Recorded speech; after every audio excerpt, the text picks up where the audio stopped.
अस्सलाम वालेकुम रहमतुल्लाहि व बरकातहू। वेल्स ऑफ नॉलेज कार्नर में आपको खुश आमदीद कहता हूँ। उम्मीद है कि तमाम व्यूअर्स खैरियत से होंगे। अल्लाह ताला आप सबको खैर आफियत के साथ रखे, आमीन सुमा आमीन। नाज़रीन, आज की वीडियो स्टूडेंट के लिए, उन लोगों के लिए जो कॉम्पिटिटिव एग्ज़ाम्स पास करना चाहते हैं, उनके लिए बहुत ही ज़बरदस्त और हेल्पफुल है। अगर आप मेरे चैनल पे नए हैं तो काइंडली मेरे चैनल को सब्सक्राइब कर दीजिएगा, वीडियो को ज़्यादा से ज़्यादा लाइक और शेयर कर दीजिएगा ताकि लोगों के इल्म में इजाफा हो सके। तो बगैर कोई टाइम वेस्ट किए चलते हैं आज के टॉपिक की तरफ। जो निकात नाज़रीन आपको बताने लगा हूँ टेस्ट प्रिपरेशन के हवाले से, इन चीज़ों को आप जो है ना कहीं आप नोट फरमा लें ताकि ज़रूरत पड़ने पे इन चीज़ों को आप जो है ना इस्तेमाल में ला सकें। इन चीज़ों को आप जो है ना अपने अजहान में रखते हुए इन पे अमल पैरा होकर एग्ज़ाम में ज़्यादा से ज़्यादा जो है ना नंबरात आप हासिल कर सकते हैं। लिहाजा इन चीज़ों को सेव करके रख लीजिएगा। आप तमाम अहबाब का बहुत बहुत शुक्रिया। सबसे पहला नुक्ता है जो हम आपके साथ शेयर करने जा रहा हूँ कि ऐसी किताब का इंतखाब करें जो मुदल्लल और जामे हो। और दूसरे नंबर पे है जी, किताब का नाम और मुसन्नफ़ का नाम याद कर लें। तीसरे नंबर पे तमाम असबाब, ऑल कंटेंट्स जो है ना शुरू से लेकर आखिर तक बगौर पढ़ें ताकि आपके अज़हान में असबाब का खुलासा या कोई खाका या गेस्ट बन जाए कि हमने क्या पढ़ा या क्या पढ़ना है। नंबर 4, असबाग में से अहम चीज़ें इलादा इलादा एक कॉपी में नोट फरमा लें।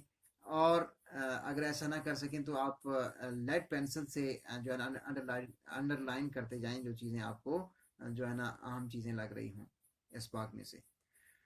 तो पांचवी चीज़ है जी, कम अज़ कम 45 मिनट तक असबाग याद करने के बाद थोड़ा सा वक्फा कर लें ताकि आपका ज़हन पुरसुकून हो सके। नंबर 6, सबक की 3 बार दोहराई कर लें ताकि असबाग की दोहराई के बाद आपको जो आपने पढ़ा अच्छी तरह ज़हन नशीन हो सके और जो चीज़ें आपने पढ़ी वो चीज़ें आपकी परमानेंट मेमोरी में आ सकें। नंबर 7, कोशिश करें कि कोई भी चीज़ याद करें तो उसका अदद ताक रहे। मसलन अगर कोई भी हेडिंग, कोई भी चीज़ आप याद करना चाह रहे हैं या याद करना चाहते हैं तो उस चीज़ की जो है ना तादाद ताक में होनी चाहिए, ऑड में होनी चाहिए। नंबर 8, याद किए गए असबाब को किसी के साथ शेयर करें, डिस्कस करें या एक कागज़ पे उसको लिखने की कोशिश करें। नंबर 9 है, नमाज की पाबंदी कर लें ताकि हम दुनियावी व उखरवी समरात हासिल कर सकें। तो अल्लाह ताला से दुआ है कि अल्लाह ताला हम सबको नमाज का पाबंद बनाए।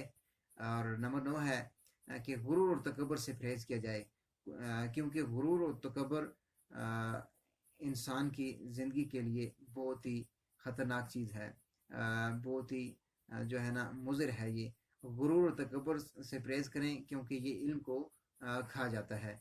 तो मुझे उम्मीद है कि आपको आज की वीडियो पसंद आई होगी। अगर वीडियो पसंद आई है तो कमेंट सेक्शन में अपनी कीमती आरा से मुतला कीजिएगा। चैनल को सब्सक्राइब करना ना भूलेगा।